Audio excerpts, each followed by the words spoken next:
Over the past 75 years, more than 10,000 chemicals have entered our food supply, but the EU allows just 300 additives. At Thrive Market, we prioritize quality, banning over 1,000 ingredients found in conventional grocery stores. Our Healthy Swap scanner helps you find better versions of your pantry essentials without the junk, dyes, or fillers, and everything is delivered right to your doorstep. So shop at a grocery store that actually cares about your health at thrivemarket.com/get-started for 30% off your first order and a free $60 gift.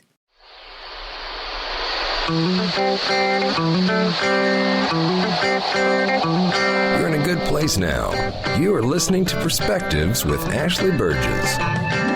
Welcome back live to Live Your True Life Perspectives, and I'm your host, Ashley Burgess. Tonight I'm asking you a question. I'm asking you a question that very often we overlook. I think for the most part, we don't even think about it.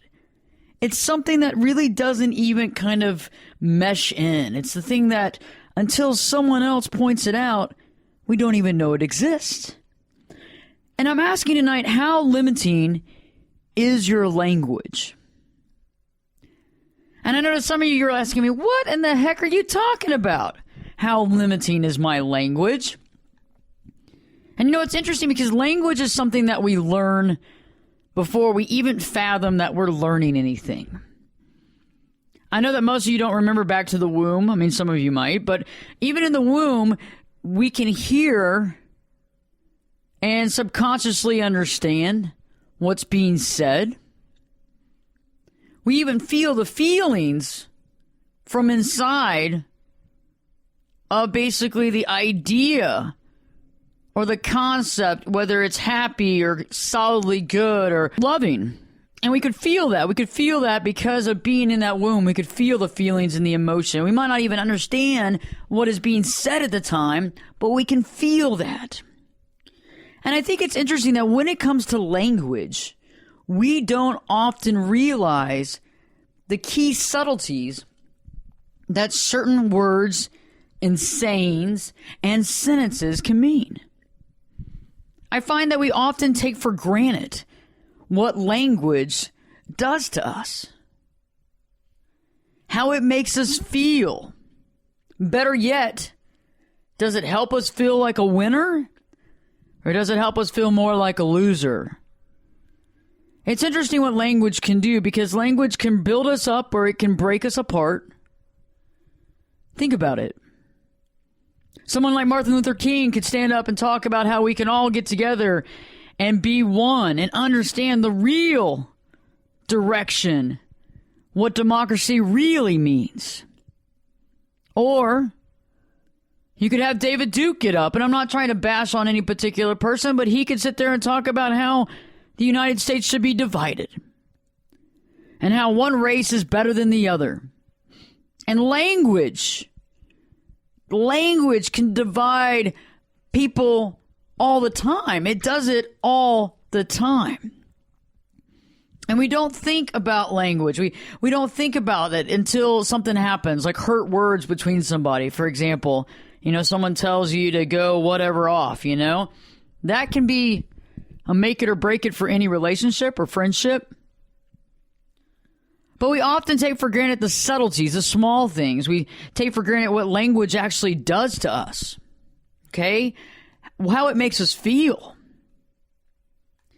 Because I think it's always interesting, because language can really build you up. And your own personal language inside of you and what you speak out loud can change your entire life. And I want to talk about our language tonight. And I want to talk about how limiting some of this language can be. And I want to talk about how expansive language can also be. And because the show is called Perspectives, I want to look at this concept from two different perspectives. And I want to start talking about it from the therapist perspective, not from a personal perspective at this point, because I think if you look at it from an outside source, so in my life's journey, one of the most important things to me is to help guide, allow guidance, offer advice, offer help to people who may need help and who have asked for help. It's a big difference from just putting your thought process on someone else and telling them how to live their life. But if somebody's really honestly asked you for help and you can actually offer that help, it's right duty to do so. And so as a therapist, people have to make an appointment and come in. So it's not just my friends and I hanging out at the bar. I mean, sometimes I'm offering the bar Pez dispensing, help on love and whatnot. But from the therapist's perspective, it's about somebody coming in because they are looking for answers. They're looking for understanding in their life. And they're trying to figure out why certain things are happening and why certain things aren't. And why certain things have worked in their life and certain things haven't. And so one of the things that I hear often, and this is very funny because I understand exactly where it comes from, but like I was talking about, language has these subtleties, right? And what we say is very interesting. For example, always and never. Always and never are very interesting words to use because it's either one way or another. It's a very black and white concept, right? For a good example, she never does this. He always does that. He never puts the toilet seat down and she never listens to me. Is that true? Has there not been one time that toilet seat's been down? Is that true? Does she never, ever, ever listen to you? And those subtleties are interesting because they build a case in our mind. They build a case in our mind, and we're constantly the judge and the jury, and some of us are also the executioner, where we build this case up. Oh, God. This is never going to work. This never happens for me. I should just give up right now because anytime that I've ever tried to do something this big in my life, it always falls apart. That right there is very limiting language. And I hear it all the time in my office. It's always or never. No, I do hear it very often. I would have to say that at the current time, almost 85% of all my clients don't realize that their language they use every single day is limiting their life. It's limiting their life experience, what they're able to experience, the options they have, and who they are. Because we often hear people say, we talk about the glass ceiling, we don't want to be put in a box, we don't want to be typecast in life. All these people are trying to typecast me in life. Why is this happening to me? Wah! Oftentimes, unless you're an A-list, not necessarily A-list. Oftentimes, if you're an actor and you're playing a certain role and you're really good at character acting, yes, you might get typecast as the bad guy. You might get typecast as the sheriff. You might get typecast as the thug, the professor. I don't know. You get it. You know what I'm talking about. You can think about characters right now that you constantly see in big budget films that are always kind of the bad guy, the jerk, the professor, whatever it is. And they play a good role, but they constantly play that same kind of vibe. But what I'm talking about tonight is that we can actually typecast our life, especially based on our language. We can totally typecast our life. We can make ourselves be a total different person. We can create things. We can get rid of things. We can take the air out of things, all based on how we say things, the internal language we use, and the external language that we use. The other day, I had a client come in and she said, "I hate my life." And I said, "What do you mean?" She goes, "I hate my life." And I go, "What do you mean you hate your life? I mean, what? Tell me what it is in your life that you hate." "I hate all of it. I'm just so sick and tired." Okay, so just think about what was just said. I hate my life, and I'm just so sick and tired. And I know that this might be comical to some people listening right now, but if you understand where I'm going at, you're going to get this pretty loud and clear. So not only does she hate her life, but she's also sick and tired, meaning that she's probably sick and tired. So it's funny because they go, I don't know why I can't get out of bed. I have a difficult time getting out of bed. Well, you just said that you hate your life and you're sick and tired. I mean, I don't know. It sounds like a self-fulfilling prophecy to me. And, at first people go, what in the heck are you talking about? And I go, let's deconstruct what you just said and decide if we can make any changes to it. Because I'll tell you one thing, it would be really, really tough for me to get out of bed every day if I hated everything in my life and if I was always constantly sick and tired. Because you know what? It's a self-fulfilling prophecy. The next thing that I like to talk about with clients too is one of the things that I hear often is that I'm sad. I'm angry. I'm depressed. I'm overwhelmed. Okay? We've heard these often. You don't even have to go to a therapist. You don't have to be a therapist to know what I'm talking about because you probably often have friends that come to you and tell you how depressed they are. I'm depressed. I'm angry. I'm upset. I'm imbalanced. I'm crazy. Think about those kind of things, okay? When we return, I'm going to be talking about what that means and what that subtly does to us and over a period of time, what that type of language can cause. Stay tuned, because when we return, I'm going to be talking about limiting language and how to expand your language to expand your life.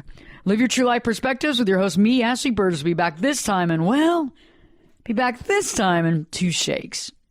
Over the past 75 years, more than 10,000 chemicals have entered our food supply, but the EU allows just 300 additives. At Thrive Market, we prioritize quality, banning over 1,000 ingredients found in conventional grocery stores. Our Healthy Swap scanner helps you find better versions of your pantry essentials without the junk, dyes, or fillers, and everything is delivered right to your doorstep. So shop at a grocery store that actually cares about your health at thrivemarket.com/get started for 30% off your first order and a free $60 gift. Turn it up and jump in the deep end on Perspectives. Now, here's Ashley. Welcome back live to Live Your True Life Perspectives, and I'm your host, Ashley Burgess. Wow, we're talking about language tonight. We're talking about the language we use and how oftentimes our language is very limiting. We found a way to craft a life that we can basically have all kinds of problems, and it's okay because that's life.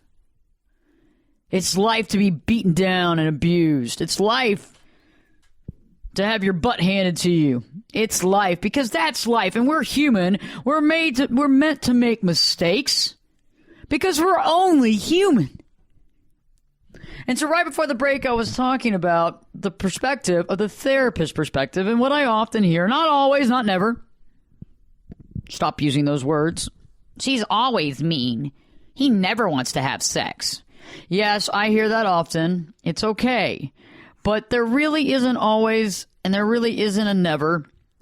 But it's easy to kind of blend that together to make us feel a certain way. When I was talking about when I have clients that come in and say they hate their life, it's like it's really hard to get out of bed. If you really genuinely hate your life and you talk about it all the time, and you talk about how sick and tired you are all the time, that's a problem. That's a real problem because it's going to be a real pickle to try to get out of bed. I'll tell you that because I sure the heck fire couldn't. I would be like overcome with depression. Why do I even bother? Why didn't I just start smoking cigarettes and maybe I'll smoke in bed? Maybe I'll start drinking whiskey and maybe I'll just start making this my daily routine. It's easy to fall down this slippery slope when we feel a certain way and we speak it out loud. I was talking about the concept when people walk into my office and talk about, I'm angry. I'm upset. I'm thoroughly depressed. I am at my wit's end. Man, where is wit's end, by the way? I've always wanted to kind of check that place out. I don't know. It kind of seems like a punishment vacation, wit's end. Yeah, Definitely a punishment vacation. I don't know. It's interesting. It's like, what in the hell are you talking about? So think about this. I'm depressed. And that's normal. I understand. I totally understand when people come in and they feel depressed because that's normal. There's a difference to say I feel depressed. I am exhibiting some key, specific symptoms of depression. I woke up today and didn't feel necessarily at my best. For the last 6 weeks, I've been feeling quite down, very blue. The inability to really eat. I can't sleep very well. Those are symptoms of depression, and I understand that. But to sit there and say I am depressed means that you are no longer you. You're now depressed. So, Mark, I take your name away. Now you're no longer Mark. Your name is now depressed. Or your name is angry, or resented, or upset, or mad. I always like that one too. I am mad. Well, I thought your name was Mark, but that's okay. And see what we do with these languages. It's so subtle. We don't realize what we specifically did right then. We turned a little dial and we changed who we were and made ourselves this emotional feeling. Another one that I hear often, and I hear this from more female clients than male clients. I'll just be honest with you on that. That's what this show's about, is honesty and truth. To explore the human perspective, to explore our perspective, to understand why people do what they do. That's the reason for this show. It's amazing how far we are technologically, but we just can't understand other people's emotions or why they do what they do. And that's why this show is so hot right now. Because of that. It shows and shines a light, doesn't exploit, but shines light into the human psyche. So often I hear from women, not always, by the way, and not never, but not always. Often I hear that I'm not lovable. I'm not lovable. And if you say that enough, right? If you say that enough, you're going to believe it. And so no matter what somebody says or what they do or what they stand up to or whatever, they're going to ultimately feel there's no way anybody can love me. I am unlovable. I'm never going to find anybody. So therefore they don't find anybody. And the reason for that is if I say something long enough and I believe it, there's nothing you can do to override it. You know how they talk about how people can pass lie detector tests? And people wonder how. How do they do it? How do they pass that test? And some people, I don't know about y'all, but I have some crazy friends. All of us do. I had a friend one time call me up on the phone and goes, hey, I figured out how they pass those tests. They use a push pin, like you use like in school to hang like a poster or whatever on the wall or at home, a little red or whatever colored push pin. And you put the push pin part, the one that's the plastic part, on the ground, and then you put the pin where you have it right on your big toe, and you fasten it in your shoe so that every time they ask you the question, you put the toe down and you basically break the skin and you answer the question a certain way so that it's always going to have your heart rate at a certain level. I'm like, my God, you've really thought about this. I mean, like, is there a reason? Do I need to ask any other questions? Have you also wondered how you can also burn your fingerprints off? Just asking, not an issue. Just wanting to know, just an inquiring mind. I want to know. Seriously, though, I mean, that's a lot of thought to go into that, and I'm sure they tested it out. But the reason why most people who might be certifiable are able to pass a lie detector test and lie is because they believe the lie is real. And I'm not saying that it works all the time, but if you honestly believe that the lie that you're telling is not a lie and it's reality, it becomes your reality. Okay? Does that make sense? It makes full sense to me. Because think about it. If you believe that you're never going to make something out of yourself and you're always going to be scraping by, what happens is that no matter what we're offered, we don't see it the way somebody would see it if they didn't believe that kind of, I call it a story. Okay? If you didn't believe that story, you would assume that when people came to you with some amazing offers that they were real, or you'd at least give them the time of day. And so what happens is we work from a limited perspective. So if I was to think that I am unlovable, every person, every man, whatever, that I would meet, no matter what they said, I would think that there was a ulterior motive. Okay? Like they weren't honest, they weren't truthful, they were lying. Better yet, I might find fault in every one of them. And in the relationship, based on some illogical fault that snowballed that I just could not see past. I would also probably use, more so than anything, is I would be very suspicious. Overly suspicious, and wonder what he was up to. Is he up to something? Oh, yes, the other shoe's gonna fall soon. I just knew that this couldn't last. I was being used. I was all being used. This has all been bamboozlement from day one. He's been using me. Do you see what I'm saying? That we have to create a storyline, and we got to connect the dots. So if I say I'm unlovable, and then I meet somebody that's a really great, amazing person, why would they be in my life? Because I'm so unlovable. So it's got to be another reason why they're around. They're either using me, or they're, they just got out of a relationship and they're trying to get back at that person, or I'm just the jump off person, or whatever it is. There's all these things that we build up in our head. And then no matter what that other person says, they're never going to be right. Because they've always got, oh, you got an ulterior motive. I can feel it. Well, you know what? They might not. They probably don't. Sadly enough, they probably truly love you. But since you don't really love yourself because you're so unlovable based on your reality that you've created, it's never going to work. You're always going to think that there's another reason for it, a motive, some sort of issue, something that stands in the way of this relationship working.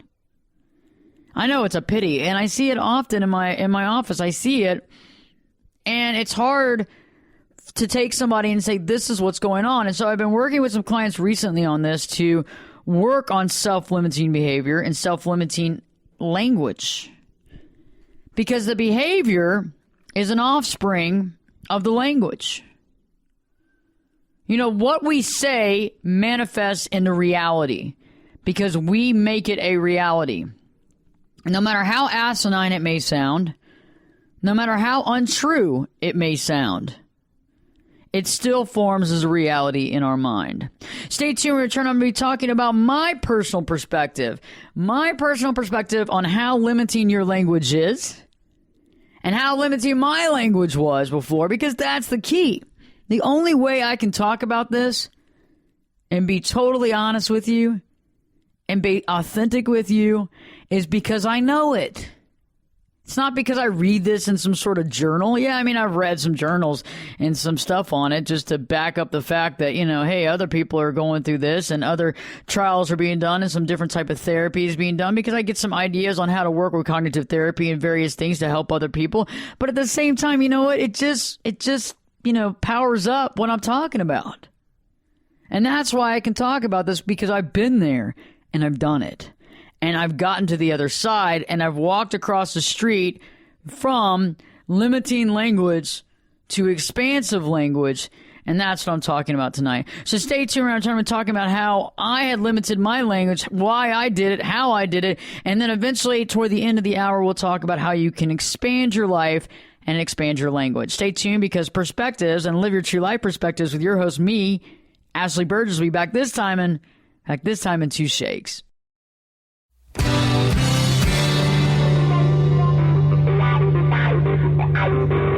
This is Jake Busey, and you're listening to Perspectives with Ashley Burgess.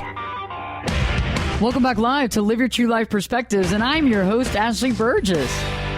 Tonight I've been talking about limiting language, how our language can ultimately limit our life, and how language is something that we can make or break it. We can limit, we can expand, We can limit our horizons. We can have no horizons.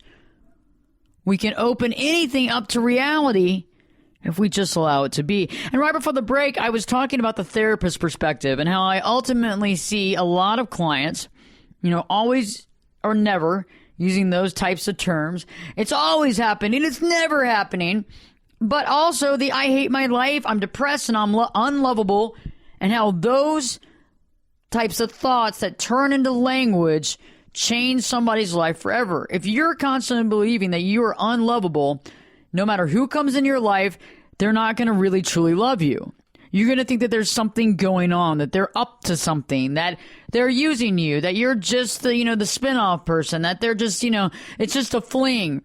You'll never believe that they love you. First off, because you don't love yourself. Otherwise, you would never say, never. You wouldn't say that you were unlovable. Because first off, we got to begin love with ourselves, right?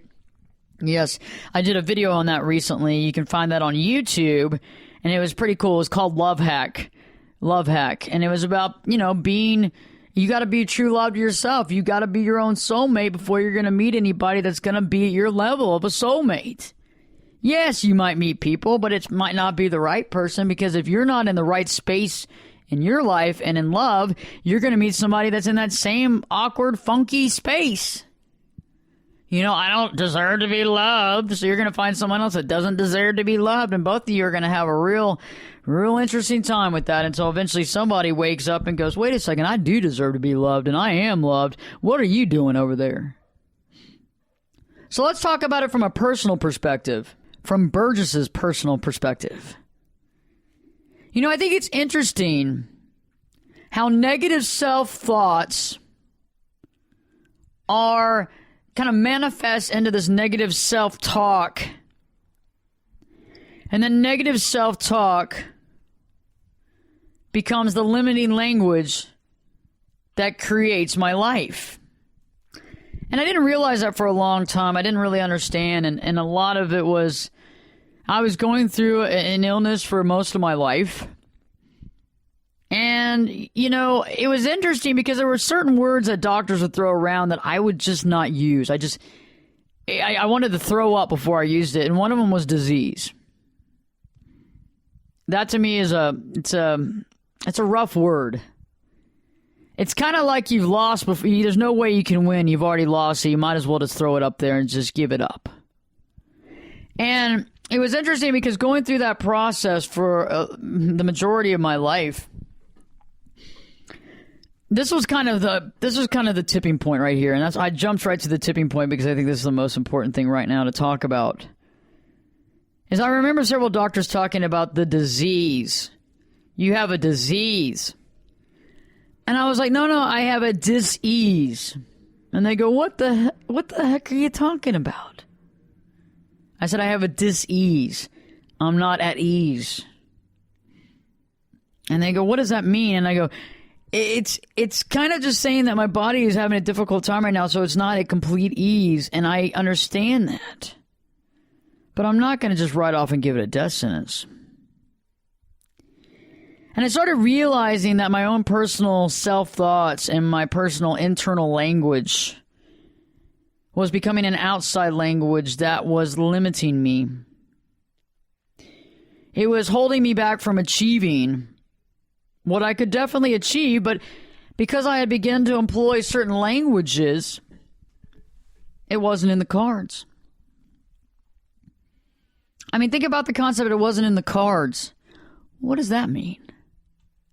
Think about language. Once you begin to really think about the language you use, you begin to see it for what it is.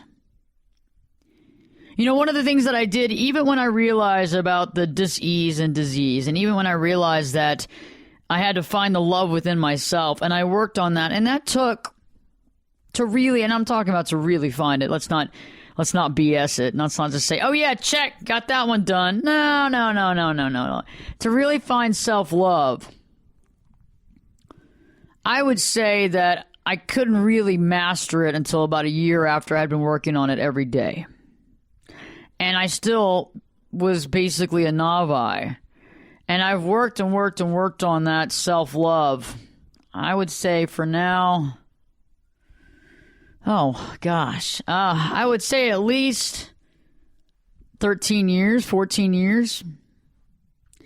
And it's something that you have to do by showing yourself, by being yourself, by doing what's right for yourself. So it's an interesting change. You know, like the things that you stop doing. You stop drinking to excess. You stop eating bad food. You start taking care of yourself. You start caring about your body, your skin, all these different things. It's just an interesting, dramatic, I guess you'd say, dramatic change. It's a very neat, really, really, really neat thing.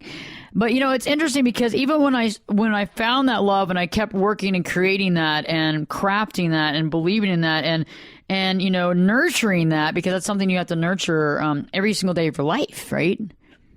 You know, for folks out there, if you believe in God, you don't just stop believing in God one day and go back the next day. No. I mean, if you believe all the time, and you work consistently to get to that next level and to really be even more of a participant and understand why you're here based on, you know, that type of God perspective. And, you know, I was getting there and I was really working on the self-love, and I could really honestly for the first time tell you that I really love myself, and I really like to spend time with myself. And for the first time, I actually enjoyed spending time with myself. I mean, I used to, you know, oh my God, to spend time on my own. Oh God, the gallows, please just take me to the gallows, you know, but I got to that point where I really enjoyed it, and it took a while to get there. But even after I got there, and I kept graduating from each level, the one thing that I caught myself doing, and I think some of you may be doing this as well, is I would use a lot of self-deprecating humor to kind of joke around and to kind of break the ice with certain circles of people. And it's interesting because it can be quite funny at sometimes, but I didn't realize how it can honestly hurt you indirectly. Because when we kid around like that, words are literal to our brain. The words that we hear are literal to our brain. That's why texting can be so interesting and so toxic at the same time, because the way we read things and the way we hear things is very literal. And it's hard for us to sometimes devour or masticate the emotion behind it because we have troubles figuring out our own emotions. It's like we have to go by the book. What did they say? And we go by the book. And so even when we're kidding around and using self-deprecating humor, our body doesn't realize that. We don't realize that. And so unfortunately, it might be funny, but it's actually quite nasty to say about ourselves. And so that was one of the things that I really had to work on after I figured out the self-love and kept working on that day to day. And then that's when I realized I did have to work on that. That there, my friend, was the thing that was also adding to holding me back, because I was making jokes and having fun at my own expense. And so it took a while to get past that, and I still catch myself probably once every couple of months. I'll do something like that. And then it's funny because now I've really surrounded myself by people who don't even... It's not funny to them when I make a comment like that. Like they don't get it. And that's a good thing, because I've realized who I am, and I've surrounded myself by people who are similar in value. But better yet, I can't even really say it right because I'm not programmed that way anymore. Does that make sense? It's like when we're programmed a certain way to be very negative for a certain period of time, and then we work to change that, to stop that negativity. Over a period of time, even as little as 6 months later, when we say something extremely negative, it seems foreign to us, like odd, like it doesn't seem like it came out of our mouth. You see what I'm saying? We can change the world on a dime. We can change our life in a moment of a word, in a sentence, in a second. It's interesting. Like, one of the things that I remember going through the process I went through with my health was the thoughts and the speaking that I was sick. And that being sick. I'm sick. Think about that. I mean, what does that imply? Sick means illness. Sick means maybe sick in the brain, sick in the head. Sick means, think about what the word sick means. Start thinking about that. And when you're saying that you are that, you're embodied, wrapped up in an enigma of sick. Who wants to be sick? And the longer we say it and the more we say it, the more we say it with conviction and belief. We could pass a lie detector test. Ma'am, are you sick? Yes, indeed. Certifiable. Guilty as charged. You see what I'm saying? That's what I'm talking about. We say it long enough and it will limit us. And we have to begin to understand what we're saying, how it's limiting us, and how we can begin to stop that, rewind it, and use expansive language to expand our life. Stay tuned. We'll return to me talking about the last two things that I want to talk about from my personal perspective about this concept of language. And then I want to give you a couple of options that you can use today, tonight, right now, to expand your life and to expand your language. Stay tuned because, wait a second. Got to plug something first. AshleyBurgess.com. Check out Ashley Burgess, BERGES.com. We just got a facelift, by the way. AshleyBurgess.com just got a magnificent facelift, and so you can see all videos for the entire week, Monday through Friday videos on the homepage. Also, you can check out some other things that are being added up there that'll be very fun. And if you're needing a speaker, a master of ceremonies, or a master of ceremonies to help you with any sort of event, let me know. You can go to the contact page on there and send me an email, and I'll get it ASAP and respond immediately. Check out Spreaker. Also, by the way, I got my own iHeart station. Woo! If you go to iHeart.com, search Ashley, you'll find that the only podcast with the name Ashley in iHeart is this one, Live Your True Life Perspective. Stay tuned because Live Your True Life Perspectives with your host, me, Ashley Burgess, will be back this time. And, well, you know, I want to hear you say it. 2 shakes. You could be my luck. Get in here. You're listening to Perspectives with Ashley Burgess. Welcome back live to Live Your True Life Perspectives, and I'm your host, Ashley Burgess. Tonight I've been exploring the concept of limiting language and how oftentimes we impart language on our own that limits our life in every way, shape, and form. And before I start talking about how we can expand our language and expand our life, I'm still talking about my own personal perspective because, you know, we've talked about the therapist perspective. We talked about the personal perspective. And like I said earlier, the only reason that I can do this show is because I know. I've been there before. It's not because I've read it in a textbook. Okay, well, this is the way it is, and so therefore we're going to make this, we're going to talk about this today. We're going to talk about werewolves today. I've read about werewolves. We're going to I mean, no. No. When people talk to you about things that they've never lived, I question them. The reason why I question them is because they would not understand why I'm going through it. Do you see what I'm saying?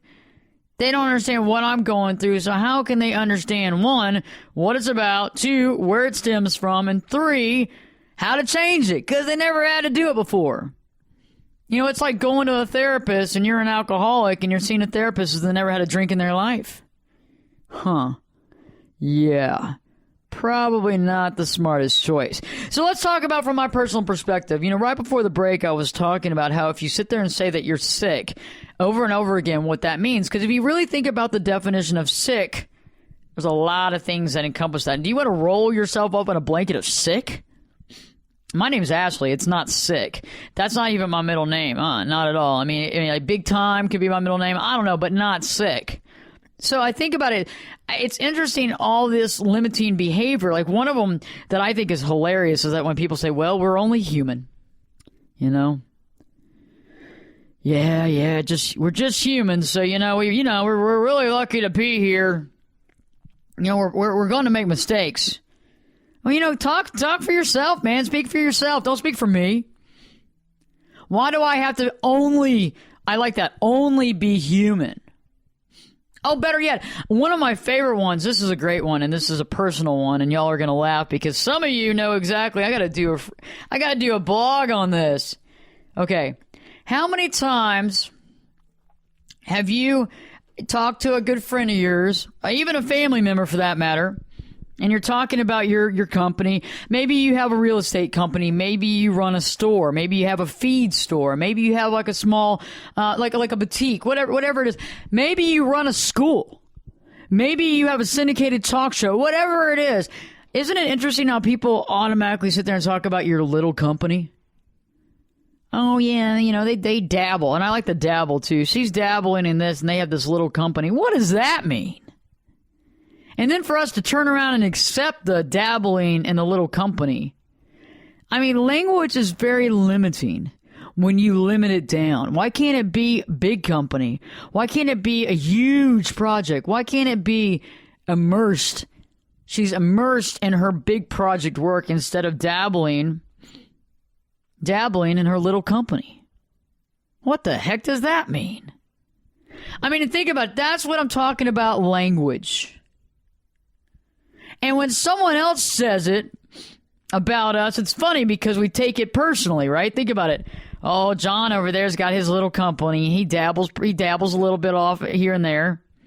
Well, John gets offended, my little company. But sometimes you don't even catch the fact because you're too busy. You're not even thinking about that. But when you do it, you might not catch it. Last but not least, sky's the limit. Why does sky have to be the limit? Why does sky have to be the limit? I don't get it. Why does sky have to be the limit? It doesn't have to be at all. And that's a limiting concept. That's a limited language concept that we often use. And so now that we've talked enough about how we can limit ourselves and how we can basically screw ourselves in every way, shape, and form, let's talk now about how we can expand our language and expand our life. Because I find this extremely relevant anytime, anywhere, in anybody's life right now. Everybody, to some degree, can use a little more of this or can use a lot of this. The first thing that I use that works best for me is something that I think will work best for you. It's easier to find fault and it's easier to catch other people doing what you're doing. So I ask you to begin right now to listen to other people talk. Listen to other people's language and catch them doing what I'm talking about right now. And catch them doing what I'm talking about right now. Think about it. Because sometimes it's hard for us to catch ourselves doing it. But if you begin to listen to others' language, you can catch this as a cue. And you can be cued on by this because you can begin to listen to your friends around you and their communication and spot negative or limiting talk. Do you see what I'm saying? You can catch their communication and spot negative or limiting talk. And how do you do that? You listen. It's easy. You're going to hear somebody say in the next few days, I'm sick and tired, I'm depressed, I'm angry, I hate my life. You're going to hear this kind of, I'm never going to get there, it's never going to happen for me, I'm just so upset, I don't know what to do, I'm a mess, I'm a hot mess. You're going to hear all these things and you're going to realize, oh my gosh, Ashley was right. These people are self-limiting. Oh my God. See? And as you become more... As you listen more, as you become more observant to what's going on around you, you're going to begin to realize that, yes, no man is an island, unfortunately, so you do it too. And you're going to be starting to catch yourself. And it's going to be kind of humorous because when you see it from another perspective, first off, and you see other people doing it, you go, oh my God, listen to them. But when it comes out of your mouth that next time, you're going to be like, oh my gosh, I do it too. And I'm serious, some of you will freak out. Some of you will gasp. Some of you won't even realize you said anything, and it'll take a few more weeks to kind of sink in. And others of you will just start laughing. Some of you might even cry because you'll be like, well, crap. Here we go. Now let's see maybe why my life has been limiting lately, or for my whole life. Let's see what I've been saying to myself this whole time. I know it can be overwhelming, right? Or no? I think it can be very revealing. So first off, take a cue by listening to other people's language. This works very well. It works to echo. And it also works to kind of put it in a position that when you catch yourself, you might actually even think it's funny. And it makes it easier for you to slow down on this limiting language and begin to embrace how to expand your life with an expansive language, and realize by listening to what others are saying, and not just listening, guys. Don't just listen to what other people are saying and we go, oh, self-limiting talk. Look at their lives, okay? Take it from them and look at their lives and think about what they talk about being very limiting, and see that they actually have it limited in their life. It's really true. It is true. It is a painted picture. They say it and then you watch them live it. And I'm telling you, if every single person you know is doing it, yeah, I know, you're doing it too. And if they can create their own reality, no matter how crappy that reality is, yeah, you can do it too. Right? That's what I'm talking about. And once you see it in other people, you realize it. Last but not least, what you can begin to do to change your language is to work with some mantras. You can create your own mantra. And I've created mine before, and I've kind of written it down as well. So some of the things that I've created is I wrote down, and I find it very therapeutic to write it down, is that, I love myself. I love my life. I am me. I am happy. I am healthy. I am authentic. I am solid. There are things that you can write down, and then you can repeat them on a daily basis. And I like to keep that mantra list on the mirror in my bathroom, because when I wake up in the morning, it puts me on the right track. And it works well. And so any of that limiting language is derailed by my expansive language that expands my life. So remember, catch it in others, take a cue, watch how their life is based on the language they use, and begin to write your own mantra. The things that are awesome, how you love your life, how you're happy with your life, how good things happen for you. And over a period of time, the more and more you're successful at employing this new language, the more and more successful your life will be. Check out AshleyBurgess.com. Check out the AshleyBurgessNetwork.com, AshleyBurgessNetwork.com.